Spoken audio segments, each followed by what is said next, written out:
네, 오늘 둘째 날 인사청문회 첫 질문자는요, 자유한국당 주호영 의원입니다. 야당은 통상 공격력이 높은 초재선 의원들을 낙점하지만 이렇게 4선 중진을 청문위원으로 투입한 건 전직 국회의장에 대한 일종의 예우 차원이라고 할 수 있을 텐데 이 질문 또한 노련해 보였습니다.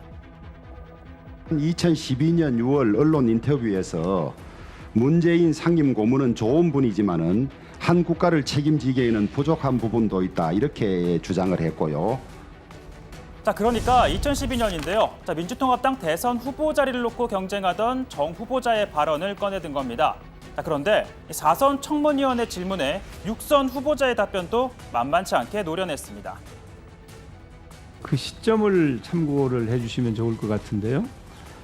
그 당시에는 그 대선 후보 경선을 하고 있을 때입니다.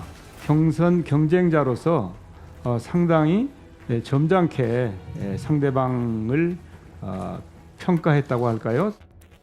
자, 그러니까 그때는 경쟁자였다는 겁니다. 자, 그렇다면 이 대통령과 국무총리 후보자 관계가 된 지금 이 시점, 대통령에 대한 후보자의 평가는 어떠할까요? 문재인 대통령이 아주 잘하고 있습니까? 다 잘하고 계시다고 말씀드리기는 어렵겠지만 대체적으로 잘하고 계신다고 생각합니다. 그리고 뭐 그것은 총리께서 하실 역할이 별로 없겠네요. 잘하고 있는데. 더 잘하기 위해서 제가 필요합니다. 네, 이렇다 할 한방은 없는 청문회다라는 평가가 나오지만 한국당 이 화성 개발 사업 의혹 쟁점화를 시도했습니다. 자, 김상훈 의원 정 후보자 측근이 이 특혜성 택지 공급을 받았는데 후보자가 이 국회의장 신분으로 현장 시찰을 가는 등 개입했을 가능성이 있다며 이렇게 주장합니다. 차익의 일부가 우리 정세균 후보에게 사례금으로 흘러들어가지 않았나 하는 그런 의문도 제기하는 시민단체분도 계십니다. 화성시는 정세균 왕국이다까지 지금 이야기가 나오고 있어요. 그래서 이거는 저는 화성시의 게이트라고 봅니다. 자, 민주당, 여당 의원들 근거 없는 의혹 제기일 뿐이라면서 후보자를 엄호했습니다. 지금 마이크가 안 나오고 있으니까 다음. 자, 친한 김상훈 의원님이 책임질 거예요? 과도한 정치 공세입니다 이거는. 누가 가져요? 아니 친분이 있다고 해서 모든 게이트에 연루가 될 수 있어요? 인맥 그런 거 같은. 아니, 인맥 그런이 아니라 자, 네, 소설 얘기까지 나왔는데요. 정세균 후보자 역시 합리적으로 의심할 근거가 없다며 부인을 했습니다. 그러면서 다소 격앙된 반응을 보이기도 했습니다. 참 기가 막힌 말씀을 듣습니다. 제가 24년을 정치를 했는데 이런 모욕적인 말씀은 처음 듣습니다. 김상훈 의원께서 그런 의혹을 제기하고 저에게 이런 말씀을 하시려면 증거를 대시면서 말씀을 하셔야지 어떻게 그런 말씀을 그냥 자의적으로 하십니까? 앞으로는 이런 식으로 정치를 하지 마십시오.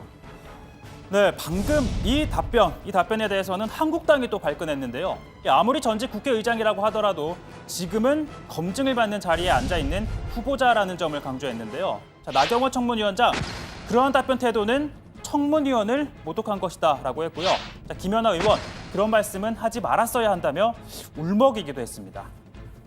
아무리 야당이 밉지만 야당 의원들도 동료 의원입니다.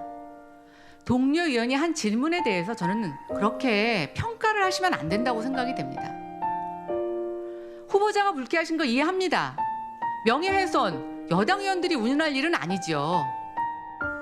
자, 후보자도 자신의 좀 반응이 과했다라고 느꼈는지 오늘 청문회에서는 야당 의원들에게 유감을 표명해야겠다라는 생각을 갖고 청문회장에 나왔다고 합니다. 그러나 한국당이 오늘 역시 이 화성 의혹을 꺼내들자 이렇게 말합니다. 저도 이제 감정의 동물인지라 한 말씀 했던 것에 대해서 참 안타깝습니다. 유감의 표시를 하려고 나왔는데 그럴 마음이 싹 없어집니다. 자, 이러한 답변만큼이나 이 청문회장에선 후보자 솔직한 답변들을 서슴없이 내놨는데요. 자, 수입보다 지출이 많았음에도 재산이 늘어났다는 데 대해 자녀 결혼식 축의금을 1억 5천만 원씩 총 3억 원을 받았다라고 했죠. 자, 세금을 내지 않았다라는 데 대해서는 축의금은 이 소득세 부과 대상이 아니라고 했고요. 또 일각에서 축의금이 좀 지나치게 많은 것 아니냐라는 지적이 나오자 이렇게 답합니다. 우리나라의 축의금이라고 하는 것은 품앗이 성격이 있지 않습니까? 제가 40년 넘게 일을 했으니 얼마나 많은 축의금을 냈겠습니까? 후보자님 그러니까 40년 동안 낸 걸 돌려받았다 뭐 이런 뜻이겠죠. 자, 그리고 문재인 대통령이 후보자를 총리로 낙점한 배경 가운데 하나, 이 기업인 출신으로 이 실물 경제를 잘 안다라는 점이었죠. 다만 그가 현직에 있었던 건 25년 전입니다. 자, 그 사이 우리 경제나 산업 시장 많이 바뀌었는데 여기에 대해서는 또 이렇게 말합니다. 혹시 후보자님께서는 은행을 직접 다니십니까? 뱅킹할 때 뭘로 하세요? 모바일로 하십니까? 어떻게 하세요? 안 하시죠? 네, 거의 안 하죠. 예, 그럼 솔직하게 답변 주셨는데요. 어르신들은 할 수가 없어요. 저 같은 경우에는 저는 뭐 이렇게 이 신산업에 대해서 잘 알지는 못합니다만은 블록체인 같은 것이 매우 보안성이 뛰어나다고 하니까, 그리고 알겠습니다. 또 우리가 미래에 꼭 가져야 될 기술이기 때문에 네, 뿐만 아니라 내각을 잘 이끌고 또 여야 협치, 국민과의 소통이라는 더 중요한 역할도 있을 겁니다.